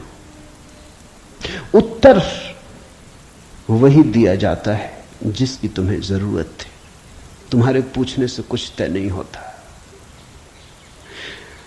देखा होगा अष्टावक्र ने ज्ञानी तो नहीं है जनक, अज्ञानी है फिर क्या? अज्ञानी भी नहीं, क्योंकि अज्ञानी तो अकड़ीला, अकड़ा से भरा होता है। अज्ञानी तो झुकना जानता ही नहीं। ये तो मुझ 12 साल की उम्र के लड़के के पैरों में झुक गया, साष्टांग दंडवत की। ये अज्ञानी के लिए असंभव है। अज्ञानी तो समझता है कि मैं जानता ही हूं, मुझे कौन समझाएगा। अज्ञानी अगर कभी पूछता भी है तो तुम्हें गलत सिद्ध करने को पूछता है, क्योंकि अज्ञानी तो ये मान के चलता है कि पता तो मुझे है ही, देखें इनको भी पता है या नहीं। अज्ञानी परीक्षा के लिए पूछता है। नहीं, इसकी आंखें जनक की तो बड़ी निर्मल है। मुझ 12 साल के अनजान अपरिचित लड़के को सम्राट होते हुए भी इसने कहा एतत् मम ब्रूहि प्रभो, हे प्रभु मुझे समझा के कहें। नहीं, ये विनयशील है, अज्ञानी तो नहीं। मूढ़ है क्या फिर? मूढ़ तो पूछते ही नहीं। मूढ़ों को तो पता ही नहीं कि जीवन में कोई समस्या है। मूढ़ और बुद्ध पुरुषों में एक समानता है, बुद्ध पुरुषों के लिए कोई समस्या नहीं रही, मूढ़ों के लिए अभी समस्या उठी ही नहीं। बुद्ध पुरुष समस्या के पार हो गए, मूढ़ अभी समस्या के बाहर है। मूढ़ तो इतना मूर्छित है, उसे कहां सवाल कथम ज्ञानम, मूढ़ पूछेगा कथम मुक्ति, मूढ़ पूछेगा कैसे होगा वैराग्य, मूढ़ पूछेगा असंभव। मूढ़ अगर पूछेगा भी तो पूछता है राग में सफलता कैसे मिलेगी। मूढ़ अगर पूछता भी है तो पूछता है संसार में और थोड़े ज्यादा दिन कैसे रहना हो जाए, मुक्ति नहीं। मूढ़ पूछता है बंधन सोने के कैसे बने, बंधन में हीरे जवाहरात कैसे जड़े। मूढ़ पूछता भी है तो ऐसी बातें पूछता है। ज्ञान, मूढ़ तो मानता ही नहीं कि ज्ञान हो सकता है, वो तो संभावना को स्वीकार नहीं करता, वो तो कहता कैसा ज्ञान। मूढ़ तो पशुवत जीता है। नहीं, ये जनक मूढ़ भी नहीं है, मुमुक्षु है। मुमुक्षु शब्द समझना जरूरी है। मोक्ष की आकांक्षा, मुमुक्षा। अभी मोक्ष के पास नहीं पहुंचा, ज्ञानी नहीं है। मोक्ष के प्रति पीठ करके नहीं खड़ा, मूढ़ नहीं है। मोक्ष के संबंध में कोई धारणाएं पकड़ के नहीं बैठा, अज्ञानी भी नहीं है, मुमुक्षु है। मुमुक्षु का अर्थ है सरल है इसकी जिज्ञासा, न मूढ़ता से अपवित्र हो रही है, न अज्ञानपूर्ण धारणाओं से विकृत हो रही है। शुद्ध है इसकी जिज्ञासा, सरल चित्त से पूछा है। अष्टावक्र ने कहा, हे प्रिय, यदि तू मुक्ति को चाहता है तो विषयों को विष के समान छोड़ दे और क्षमा, आर्जव, दया, संतोष और सत्य को अमृत के समान सेवन कर। मुक्ति मिच्छसि चेतात विषयान विस्वत्यज। शब्द विषय बड़ा बहुमूल्य है, वो विष से ही बना है। विष का अर्थ होता है जिसे खाने से आदमी मर जाए। विषय का अर्थ होता है जिसे खाने से हम बार बार मरते, बार बार भोग, बार बार भोजन, बार बार महत्वाकांक्षा, ईर्ष्या, क्रोध, जलन, बार बार इन्हीं को खा खा के तो हम मरे, बार बार इन्हीं के कारण तो मरे। अब तक हमने जीवन में जीवन कहां जाना, मरने को ही जाना है। अब तक हमारा जीवन, जीवन की प्रज्वलित ज्योति कहां, मृत्यु का ही धुआं है। जन्म से लेकर मृत्यु तक हम मरते ही तो हैं, धीरे धीरे, जीते कहां, रोज रोज मरते। जिसको हम जीवन कहते हैं वो एक सतत मरने की प्रक्रिया है। अभी हमें जीवन का तो पता ही नहीं, तो हम जिएंगे कैसे। ये शरीर तो रोज क्षीण होता चला जाता है, ये बल तो रोज खोता चला जाता है, ये भोग और विषय तो रोज हमें चूसते चले जाते, जरा जीर्ण करते चले जाते। ये विषय और कामनाएं तो छेदों की तरह, इनसे हमारी ऊर्जा और आत्मा रोज बहती चली जाती, आखिर में घड़ा खाली हो जाता, उसको हम मृत्यु कहते। तुमने कभी देखा, अगर छिद्र वाले घड़े को कुएं में डालो तो जब तक घड़ा पानी में डूबा होता है भरा मालूम पड़ता है। उठाओ पानी के ऊपर, खींचो रस्सी, बस खाली होना शुरू हुआ। जोर का शोरगुल होता है, उसी को तुम जीवन कहते हो। जलधारें गिरने लगती, उसी को तुम जीवन कहते हो। और घड़ा जैसे जैसे पास आता है, हाथ के खाली होता चला जाता। जब हाथ में आता है तो खाली घड़ा, जल की एक बूंद भी नहीं। ऐसा ही हमारा जीवन है। बच्चा पैदा नहीं हुआ, भरा मालूम होता है, पैदा हुआ कि खाली होना शुरू हुआ। जन्म का पहला दिन मृत्यु का पहला दिन, खाली होने लगा। एक दिन मरा, 2 दिन मरा, 3 दिन मरा। जिनको तुम जन्मदिन कहते हो, अच्छा हो मृत्यु दिन कहो तो ज्यादा सत्यतर होगा। 1 साल मर जाते हो, उसको कहते हो चलो एक जन्मदिन आ गया। 50 साल मर गए, कहते हो 50 साल जी लिए, स्वर्ण जयंती मनाए। 50 साल मरे, मौत करीब आ रही, जीवन दूर जा रहा है, घड़ा खाली हो रहा है। जो दूर जा रहा है उसके आधार पर तुम जीवन को सोचते हो, या जो पास आ रहा है उसके आधार पर? यह कैसा उल्टा गणित। हम रोज मर रहे हैं, मौत करीब सरकती आती। अष्टावक्र कहते हैं विषय हैं विषवत, क्योंकि उन्हें खा खा के हम सिर्फ मरते हैं, उनसे कभी जीवन तो मिलता नहीं। यदि तू मुक्ति चाहता है हे तात, हे प्रिय, तो विषयों को विष के समान छोड़ दे और क्षमा, आर्जव, दया, संतोष और सत्य को अमृत के समान सेवन कर। अमृत का अर्थ होता है जिससे जीवन मिले, जिससे अमृतत्व मिले, जिससे उसका पता चले जो फिर कभी नहीं मरेगा। तो क्षमा, क्रोध विष है, क्षमा अमृत है। आर्जव, कुटिलता विष है, सीधा सरलपन आर्जव अमृत है। दया, कठोरता, क्रूरता विष है, दया करुणा अमृत है। संतोष, असंतोष का कीड़ा खाए चला जाता, असंतोष का कीड़ा हृदय में कैंसर की तरह फैलता चला जाता है, विष को फैलाए चले जाता है। संतोष, जो है उससे तृप्ति, जो नहीं है उसकी आकांक्षा नहीं, जो है वो काफी से ज्यादा है, वो है ही काफी से ज्यादा। आंख खोलो जरा देखो,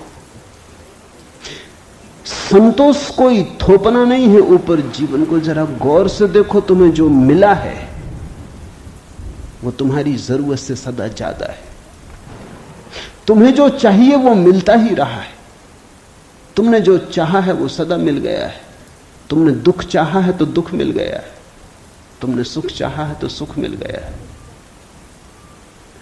तुमने गलत चाहा तो गलत मिल गया है। तुम्हारी चाह ने तुम्हारे जीवन को रचा है। चाह बीज है, फिर जीवन उसकी फसल है। जन्मों जन्मों में जो तुम चाहते रहे हो वही तुम्हें मिलता रहा है। कई बार तुम सोचते हो हम कुछ और चाह रहे हैं, जब मिलता है तो कुछ और मिलता है, तो तुम्हारे चाहने में भूल नहीं हुई है, सिर्फ तुमने चाहने के लिए गलत शब्द चुन लिया था। जैसे तुम चाहते हो सफलता, मिलती है विफलता, तुम कहते हो विफलता मिल रही, चाही तो सफलता थी। लेकिन जिसने सफलता चाही उसने विफलता को स्वीकार कर ही लिया, वो विफलता से भीतर डर ही गया है। विफलता के कारण ही तो सफलता चाह रहा है, और जब जब सफलता चाहेगा तब तक विफलता का ख्याल आएगा। विफलता का ख्याल भी मजबूत होता चला जाएगा। सफलता तो कभी मिलेगी, लेकिन रास्ते पर यात्रा तो विफलता में ही बीतेगी। विफलता का भाव संघरीभूत होगा, वो इतना संघरीभूत हो जाएगा कि वही एक दिन प्रकट हो जाएगा। तब तुम कहते हो कि हमने तो सफलता चाही थी, लेकिन सफलता के चाहने में तुमने विफलता को चाह लिया। लाओजू ने कहा है सफलता चाहिए विफलता मिलेगी। अगर सचमुच सफलता चाहिए हो, सफलता चाहना ही मत, फिर तुम्हें कोई विफल नहीं कर सकता। तुम कहते हो हमने सम्मान चाहा था, अपमान मिल रहा है। सम्मान चाहता ही वही व्यक्ति है जिसका अपने प्रति कोई सम्मान नहीं, वही तो दूसरों से सम्मान चाहता है। अपने प्रति जिसका अपमान है वही तो दूसरों से अपने अपमान को भर लेना चाहता है, ढांक लेना चाहता है। सम्मान की आकांक्षा इस बात की खबर है कि तुम अपने भीतर अपमानित अनुभव कर रहे हो। तुम्हें अनुभव हो रहा है कि मैं कुछ भी नहीं हूं, दूसरे मुझे कुछ बना दे, सिंहासन पे बिठा दे, पताकाएं फहरा दे, झंडे उठा ले मेरे नाम के, दूसरे कुछ कर दे। तुम भिखमंगे हो। तुमने अपना अपमान तो खुद कर लिया जब तुमने सम्मान चाहा, और यह अपमान गहन होता जाएगा। लाओत्सु कहता है मेरा कोई अपमान नहीं कर सकता, क्योंकि मैं सम्मान चाहता ही नहीं। ये सम्मान को पा लेना है। लाओजू कहता है मुझे कोई हरा नहीं सकता, क्योंकि जीत की हमने बात ही छोड़ दी। अब हराओगे कैसे? तुम उसी को हरा सकते हो जो जीतना चाहता है। अब ये जरा उलझा हुआ हिसाब है। इस दुनिया में सम्मान उन्हें मिलता है जिन्होंने सम्मान नहीं चाहा। सफलता उन्हें मिलती है जिन्होंने सफलता नहीं चाही, क्योंकि जिन्होंने सफलता नहीं चाही उन्होंने तो स्वीकार ही कर लिया कि सफल तो हम हैं ही, अब और चाहना क्या है। सम्मान तो हमारे भीतर आत्मा का है ही, अब और चाहना क्या है। परमात्मा ने सम्मान दे दिया तुम्हें पैदा करके, अब और किसका सम्मान चाहते हो? परमात्मा ने तुम्हें काफी गौरव दे दिया, जीवन दिया, ये सौभाग्य दिया कि आंख खोलो, देखो हरे वृक्षों को, फूलों को, पक्षियों को, कान दिए, सुनो संगीत को, जलप्रपात के मरमर को, बोध दिया कि बुद्ध हो सको। अब और क्या चाहते हो? सम्मानित तो तुम हो गए, परमात्मा ने तुम्हें प्रमाण पत्र दिया। तुम भिखारी की तरह किन से प्रमाण पत्र मांग रहे हो? उनसे जो तुमसे प्रमाण पत्र मांग रहे। ये बड़ा मजेदार मामला है। दो भिखारी एक दूसरे के सामने खड़े भीख मांग रहे। ये भीख मिलेगी कैसे? दोनों भिखारी। तुम किससे सम्मान मांग रहे हो?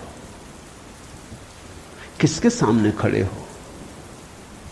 ये अपमान कर रहे हो तुम अपना, और यही अपमान गहन होता जाएगा। संतोष का अर्थ होता है देखो जो तुम्हारे पास है, देखो जरा आंख खोल के जो तुम्हें मिला ही है। ये अष्टावक्र की बड़ी बहुमूल्य कुंजी है, ये धीरे धीरे तुम्हें साफ होगी। अष्टावक्र की दृष्टि बड़ी क्रांतिकारी है, बड़ी अनूठी, जड़ मूल से क्रांति की है। संतोष और सत्य को अमृत के समान सेवन कर,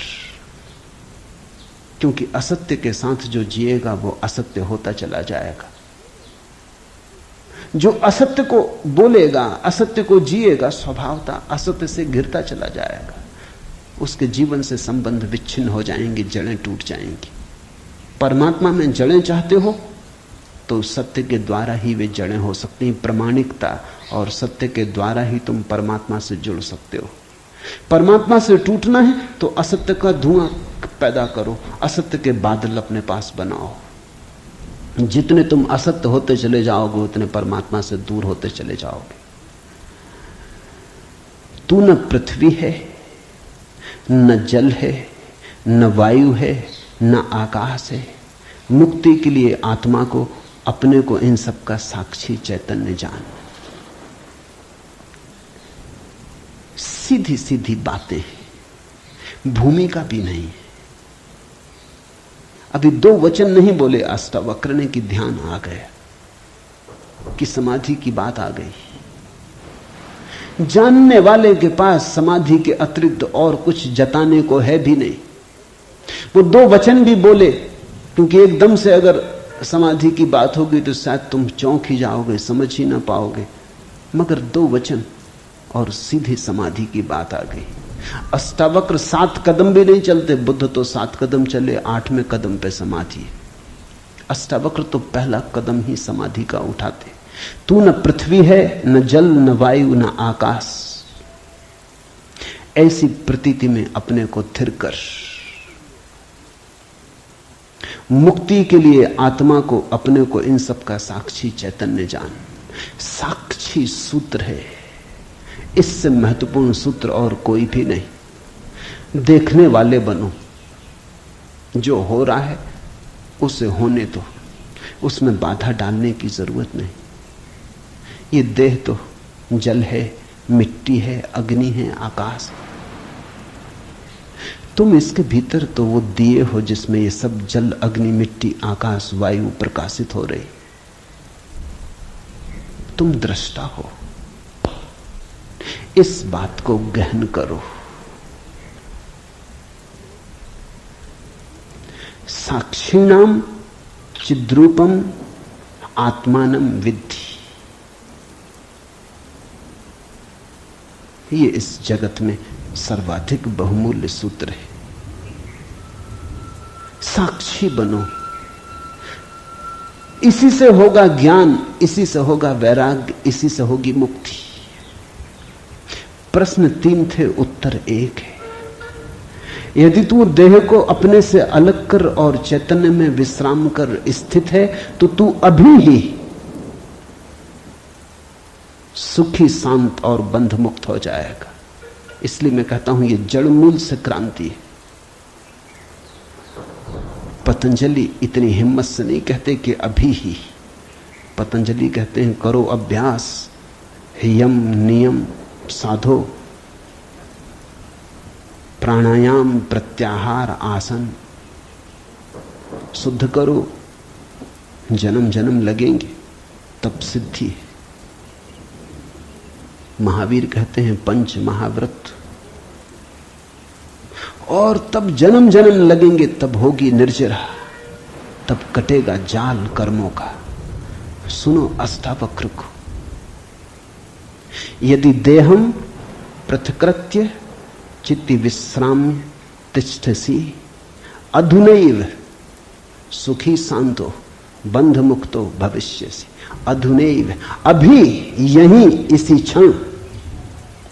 यदि तू देह को अपने से अलग कर और चैतन्य में विश्राम कर स्थित है। अगर तूने एक बात देखनी शुरू कर दी कि देह मैं नहीं हूं, मैं करता और भोगता नहीं हूं, ये जो देखने वाला मेरे भीतर छिपा है, जो सब देखता है। बचपन था कभी तो बचपन देखा, फिर जवानी आई तो जवानी देखी, फिर बुढ़ापा आया तो बुढ़ापा देखा। बचपन नहीं रहा तो मैं बचपन तो नहीं हो सकता। आया और गया, मैं तो हूं। जवानी नहीं रही तो मैं जवानी तो नहीं हो सकता। आई और गई, मैं तो हूं। बुढ़ापा आया जा रहा है तो मैं बुढ़ापा नहीं हो सकता, क्योंकि जो आता है जाता है वो मैं कैसे हो सकता हूं। मैं तो सदा हूं। जिस पे बचपन आया, जिस पे जवानी आई, जिस पे बुढ़ापा आया, जिस पे हजार चीजें आई और गई, मैं वही शाश्वत हूं। स्टेशनों की तरह बदलती रहती बचपन, जवानी, बुढ़ापा, जन्म, यात्री चलता जाता। तुम स्टेशन के साथ अपने को एक तो नहीं समझ लेते। पूना की स्टेशन पर तुम ऐसा तो नहीं समझ लेते कि मैं पूना हूं। फिर पहुंचे मनमाड़ तो ऐसा तो नहीं समझ लेते कि मैं मनमाड़ हूं। तुम जानते हो कि पूना आई गई, मनमाड़ आया गया। तुम तो यात्री हो, तुम तो दृष्टा हो जिसने पूना देखी, पूना आई, जिसने मनमाड़ देखा, मनमाड़ आया। तुम तो देखने वाले हो। तो पहली बात, जो हो रहा है उसमें से देखने वाले को अलग कर लो। देह को अपने से अलग कर और चैतन्य में विश्राम। और करने योग्य कुछ भी नहीं है।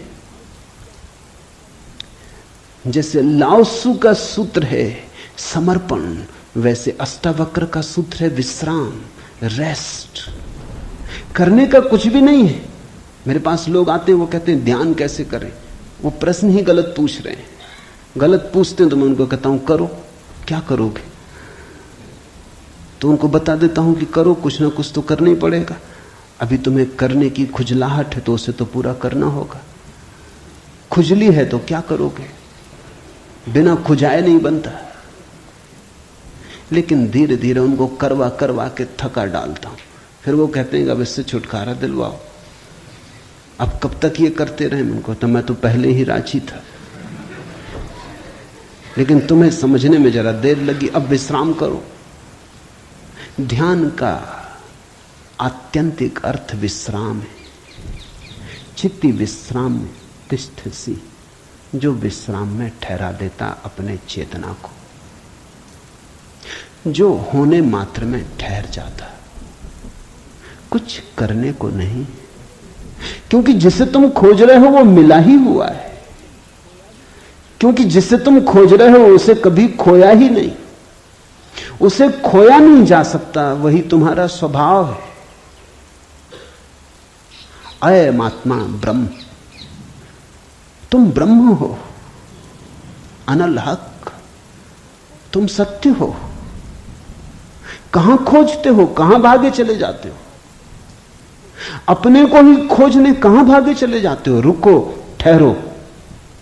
परमात्मा दौड़ने से नहीं मिलता, क्योंकि परमात्मा दौड़ने वाले में छिपा है। परमात्मा कुछ करने से नहीं मिलता, क्योंकि परमात्मा करने वाले में छिपा है। परमात्मा के होने के लिए कुछ करने की जरूरत ही नहीं, तुम हो ही। इसलिए अष्टावक्र कहते हैं चित्ति विश्राम, विश्राम करो, ढीले छोड़ो अपने को, ये तनाव छोड़ो। कहां जाते? कहीं जाने को नहीं, कहीं पहुंचने को नहीं। और चैतन्य में विश्राम, तो तू अभी ही इसी क्षण अधुनैव सुखी, शांत और बंध मुक्त हो जाएगा। अनूठा है वचन, नहीं कोई और शास्त्र इसका मुकाबला करता है। तू ब्राह्मण आदि वर्ण नहीं, और न तू कोई आश्रम वाला है, और न आंख आदि इंद्रियों का विषय। असंग और निराकार तू सबका, विश्व का साक्षी है, ऐसा जानकर सुखी हो। अब ब्राह्मण कैसे टीका लिखे? तू ब्राह्मण आदि वर्ण नहीं। अब हिंदू इस शास्त्र को कैसे सिर पे उठाएं, क्योंकि उनका तो सारा धर्म वर्ण और आश्रम पे खड़ा है। और ये तो पहले से ही अष्टावक्र जड़ काटने लगे।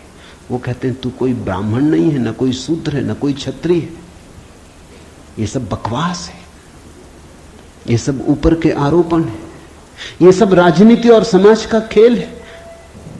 तू तो सिर्फ ब्रह्म है, ब्राह्मण नहीं, क्षत्रिय नहीं, शूद्र नहीं। तू ब्राह्मण आदि वर्ण नहीं, और न तू कोई आश्रम वाला है, और न तो यह है कि तू ब्रह्मचर्य आश्रम में है, कि गृहस्थाश्रम में है, कि वानप्रस्थ की संन्यास। कोई आश्रम वाला नहीं है। तू तो इन सारी स्थानों के भीतर से गुजरने वाला दृष्टा साक्षी। अष्टावक्र की गीता है, हिंदू दावा नहीं कर सकते हमारी। अष्टावक्र की गीता सबकी है।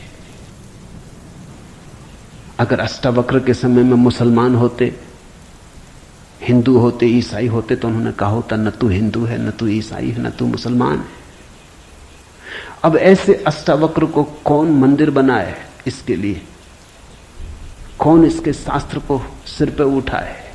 कौन दावेदार बने?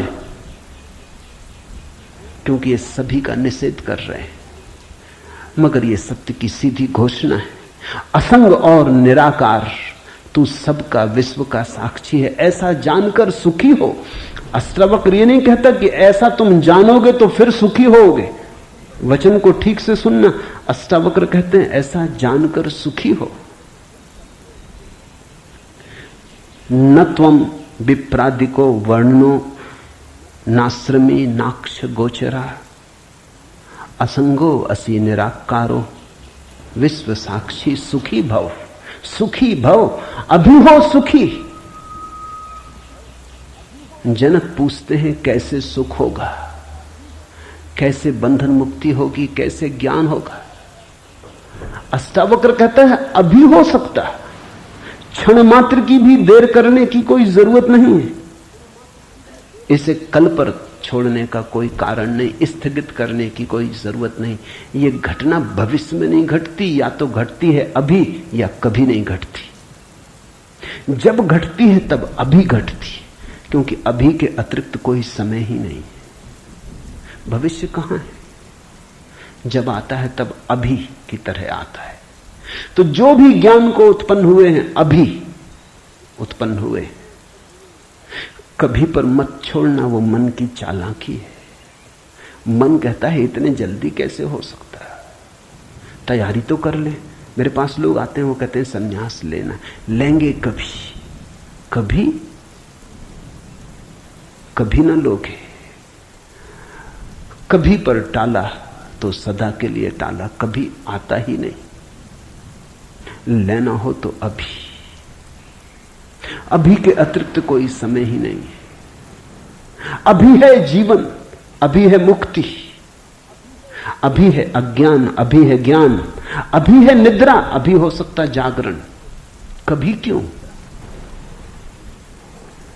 कठिन होता मन को, क्योंकि मन कहता है तैयारी तो करने दो। मन कहता है कोई भी काम तैयारी के बिना कैसे घटता। आदमी को विश्वविद्यालय से प्रमाण पत्र लेना है तो वर्षों लगते, डॉक्टरेट करनी है तो 20-25 साल लग जाते। मेहनत करते करते फिर आदमी आके डॉक्टर हो पाता। अभी कैसे हो सकते? अष्टावक्र भी जानते, दुकान करनी हो तो अभी थोड़ी खुल जाएगी। इकट्ठा करना पड़े, आयोजन करना पड़े, सामान लाना पड़े, दुकान बनानी पड़े, ग्राहक खोजने पड़े, विज्ञापन भेजना पड़े, वर्षों लगते। इस जगत में कोई भी चीज अभी तो घटती नहीं, क्रम से घटती है।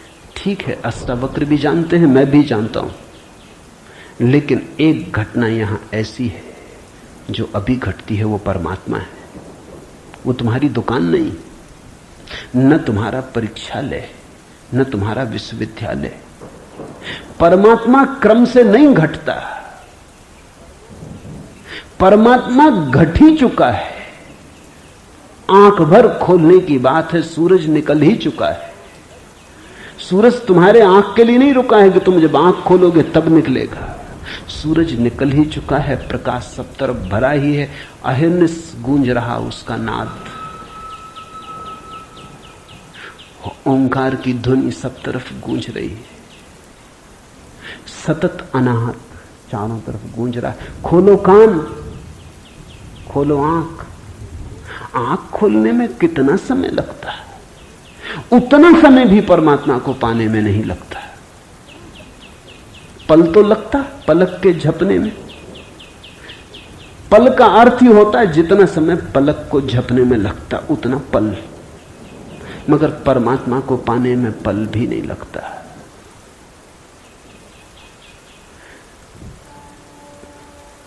विश्व साक्षी असंगो वसी निराकारो सुखी भव, अभी हो सुखी।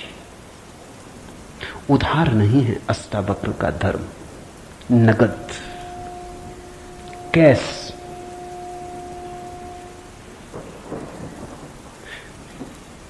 हे व्यापक, धर्म और अधर्म, सुख और दुख मन के। धर्म और अधर्म, सुख और दुख मन के, तेरे लिए नहीं। तू न करता है न भोगता है, तू तो सर्वदा मुक्ति ही है। मुक्ति हमारा स्वभाव है, ज्ञान हमारा स्वभाव है, परमात्मा हमारा होने का ढंग है, हमारा केंद्र है, हमारे जीवन की श्वास है, हमारा होना है। धर्मो अधर्मो सुखम दुखम मान सानी नते विभो। अष्टावक्र कहते हैं, हे व्यापक, हे विभावान, हे विभूति संपन्न, धर्म और अधर्म, सुख और दुख मन के, ये सब मन की ही तरंगे। बुरा किया, अच्छा किया, पाप किया, पुण्य किया, मंदिर बनाया, दान दिया, सब मन के। न करतासी न भोक्तासी, मुक्त एवासी सर्वदा। तू तो सदा मुक्त है, तू तो सर्वदा मुक्त है। मुक्ति कोई घटना नहीं है जो हमें घटानी, मुक्ति घट चुकी है हमारे होने में। मुक्ति से बना है ये अस्तित्व, इसका रोआ रोआ रंच रंच मुक्ति से निर्मित है। मुक्ति है धातु जिससे बना है सारा अस्तित्व। स्वतंत्रता स्वभाव है, ये उद्घोषणा। बस समझी कि क्रांति घट जाती है, समझने के अतिरिक्त कुछ करना नहीं है। ये बात ख्याल में उतर जाए, तुम सुन लो इसे मन भर के बस। तो आज इतना ही कहना चाहूंगा।